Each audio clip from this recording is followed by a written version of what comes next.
আমরা যত অঞ্চলের লাগি একটা সুখবর, আমরা অনেক সময় গ্রিল বা দোকানের শাটার ইত্যাদি বানাইবার লাগিয়া সামান কিনতে হইলে আমরা করিমগঞ্জে যাওয়া লাগতো, তো হোলসেল রেটে পাওয়ার লাগিয়া। এখন থেকে আপনারা করিমগঞ্জে যাওয়া লাগতো নাই।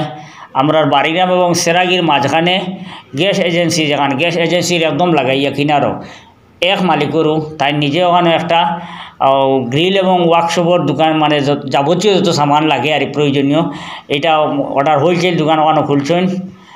আপনারা ভিডিওর মাধ্যমে পুরা দেখতে পাইবা এখানে খিতা খিতা সামান আছে, কিন্তু মানে ওই করিমগঞ্জ থেকে আপনারা যে রেটে কিনবা সেম রেটে ওখান থেকে কিনতে পাইবা। আর আপনারা যারা গ্রিলের দোকান খুলছেন, গ্রিল বানাইন বা অন্যান্য শাটার উটার বানাইন, আপনারা নিচে দেওয়া নম্বরে তার লগে যোগাযোগ করতে পারবা, যোগাযোগ করিয়া বিস্তারিত জানতে পারবা। আর আমরা ভিডিওর মাধ্যমে তার পুরা দোকান দেখতে পারবা। এখন